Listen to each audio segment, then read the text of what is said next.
Shalom, puji Tuhan. Kita kembali bersatu teduh dari gereja Laodikia yang di dalamnya Tuhan mencela karena mereka menganggap diri mereka kaya. Justru hal itulah yang membuat Tuhan muak dan ingin memuntahkan mereka. Mereka menjadi gereja yang suam-suam. Walau sebenarnya Laodikia adalah pengertiannya dia harus menjadi berkat dalam Wahyu 3 ayat yang ke-17-18.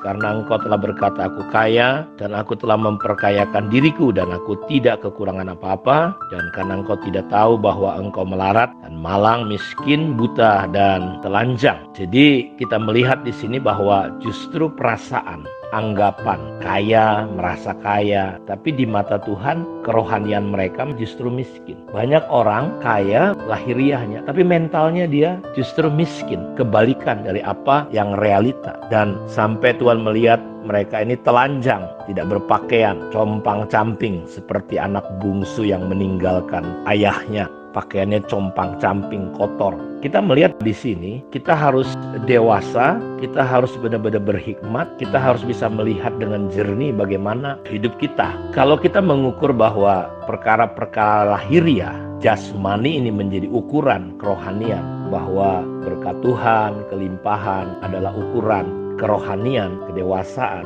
maka itu yang Paulus katakan kepada Timotius anak didiknya, supaya memperingatkan mereka semua, orang-orang yang kaya di dunia ini, supaya mereka jangan hanya kaya di dunia tapi miskin di surga. Tapi bagaimana mereka menjadi kaya di dalam kerohanian mereka, di dalam kekekalan. Sehingga satu hari ketika hidup kita berpindah kepada kekekalan, sampai Paulus peringatkan mereka supaya mereka kaya dalam kebajikan, suka memberi dan membagi. Karena banyak orang, saudara, mentalnya miskin walaupun dia kaya, sehingga dia menjadi pelit, kikir, hidupnya hanya untuk diri sendiri, tidak peduli dengan keadaan, tidak peduli dengan jiwa-jiwa, tidak peduli dengan pekerjaan Tuhan, walaupun dia memiliki segala-galanya. Dan kalau kita lihat sepanjang sejarah Alkitab, Bapak Ibu, orang-orang Israel justru kerohanian mereka tuh kacau ketika mereka merasa tercukupi semua. Ketika mereka nggak cukup, mereka mengeluh, marah. Tapi ketika Tuhan bikin mujizat, burung puyuh setiap hari datang menjadi makanan mereka. Mana datang setiap pagi. Tapi kita melihat bahwa sungguh mujizat, pertolongan Tuhan, perkara-perkara jasmani yang Tuhan sudah nyatakan dalam kehidupan mereka itu tidak membuat kerohanian mereka menjadi maju. Kenapa hal ini terjadi, Bapak Ibu? Karena mereka sudah 400 tahun menjadi budak di Mesir. Muka mereka mungkin udah kayak seperti batu bata, karena udah biasa tersiksa, hidup miskin. Padahal ketika mereka keluar dari Mesir, Bapak Ibu tahu, orang Mesir memberikan emas, perak. Mereka tiba-tiba menjadi jutawan. Mereka menjadi orang-orang yang berkelimpahan.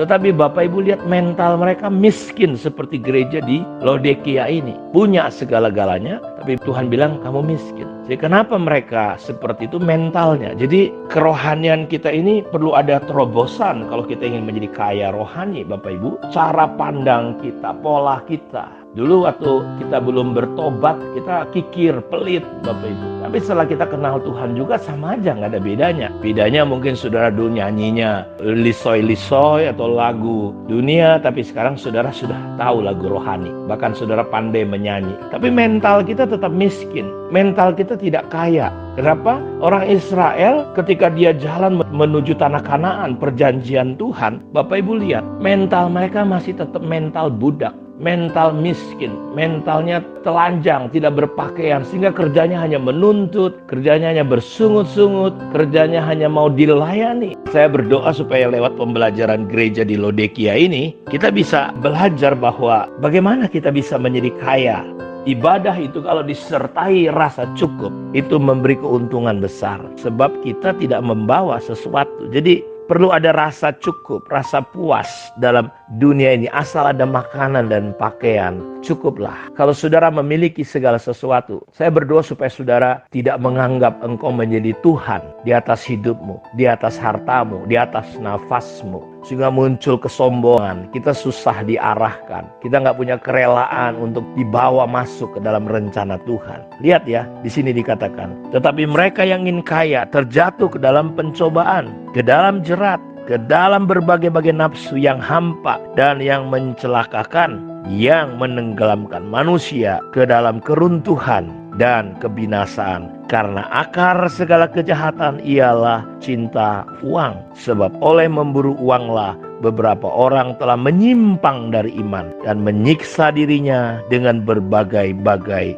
duka. Tetapi engkau, hai manusia Allah, jauhilah semuanya itu. Kejarlah keadilan, ibadah, kesetiaan, kasih, kesabaran, dan kelembutan. Jadi Bapak Ibu, kita perlu mengejar. Ngejar apa? Keadilan, ibadah, kesetiaan, kasih, kesabaran, dan kelembutan, bukan sebaliknya. Jadi saudara perhatikan, akar daripada kejahatan adalah ketika kita mulai mencintai bukan Tuhan, tapi mencintai mamon, mencintai uang. Makanya tidak bisa orang mengabdi kepada Tuhan Yesus dan kepada mamon. Kita harus memutuskan bahwa segala sesuatu, Tuhan atas segala-galanya adalah Yesus dalam hidup kita. Ketika mereka ingin kaya, orang kadang-kadang sampai menjual iman, menjual diri, menjual anak, menjual istri, dijual semuanya demi kekayaan. Jadi kita lihat bahwa kalau kita menjadi orang percaya, menjadi orang Kristen yang hanya mengayakan diri sendiri, kita tidak menyadari hal ini, maka sebenarnya seperti gereja di Laodikia, kaya, merasa cukup, aku telah mengayakan diriku, tidak ada kekurangan apapun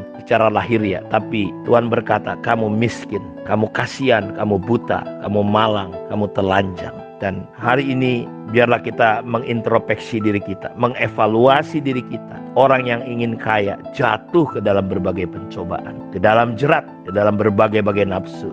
Corona ini mengajar kita juga Bapak Ibu untuk kita hidup sederhana. Untuk kita tidak mengejar-ngejar. Ayo cukup, telah cukup banyak waktu kita habiskan untuk perkara-perkara lahiriah dan dunia ini. Mulai fokus kepada kekekalan sehingga kita boleh mengerjakan, kita tidak meleset, tidak lari dari sasaran tujuan hidup kita di dunia ini. Kiranya renungan ini semakin bisa menolong kita pembelajaran dari gereja di Laodikia ini. Tuhan memberkati kita semua. Shalom.